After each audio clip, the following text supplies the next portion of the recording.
So, sorry about that. So the trick I was going to show you is how to put it together nicely. So I've gone ahead and glued that in. So I tucked it underneath. I just want you to see I tucked it underneath the circle. Okay? And now I'm going to glue on the two legs. So just one at a time here. I'm going to do it the same way where I'm going to tuck it underneath. So right now my flamingo is floating in space. So he needs a background and a foreground. So our flamingo is in the middle ground of our picture. So you're just going to place it, and he's not done yet anyway. We got more work to do. I'm going to move this up underneath the circle so that the feet land in the same spot. You see that? Easy? All right.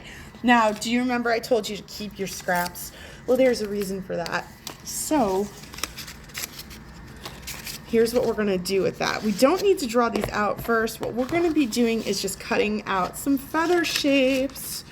All right, so I am doubling up my papers. I'm folding them so I can get several at once. So I just put 2 pieces of paper together and got them. So I just want to show you those shapes. I'm going to show them over and over.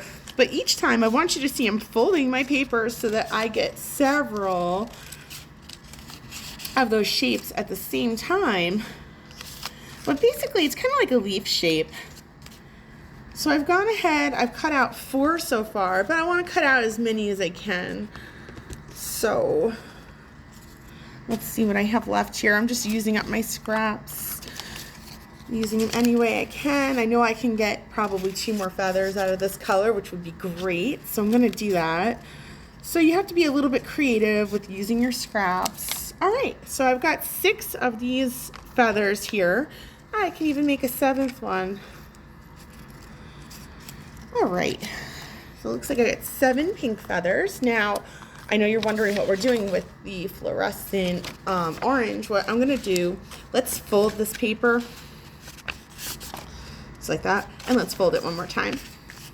And you guessed it, we're gonna be cutting out more feathers, but each time we cut out 1 feather, we're gonna get 4. So it's the same shape we've been working with, and I call this working smarter, not harder. So our feathers are gonna be a combination of the pink and the orange. So there's 4 here. Just want you guys to see. It's an easy shape. It kind of looks like the shape of an eye. All right, I'm ready to start gluing them on. Okay. So what I'm gonna do is I think I'll prep. Now you guys are using a glue stick, not regular glue like me.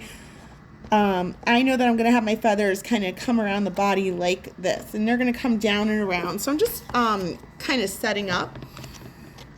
You can choose to do a pattern if you like, where it's like 1 fluorescent orange and then 1 pink, and then 1 fluorescent orange, and then 1 pink. Now I'm working vertically, which is why I'm getting a drippy mess. You guys won't have that issue. Now, we might have cut out too many feathers, but I am a believer in it's better to have too many than too few. And you can always pass some to your neighbor if, let's say, your neighbor is working a little slower and could use some help. But what I'm going to do is actually double up my layers of feathers. So I started with my bottom layer or my bottom row. I'm going to go ahead and add more rows. Why not? Because I have enough. Now you can stick with your pattern, or you can go away with from your pattern, because you may not have enough feathers cut out to stick with your pattern. So do what works for you. It does not matter to me if you choose a pattern or not. It's personal preference.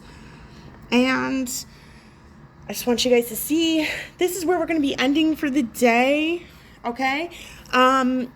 I'm going to be making another video of me doing the oil pastel step, which is going to be for creating our foreground and our background, which we've been talking about. Okay, so if there's time today, we'll work on that. Otherwise, it will be a next week thing. All right, guys, I'll see you later. Bye.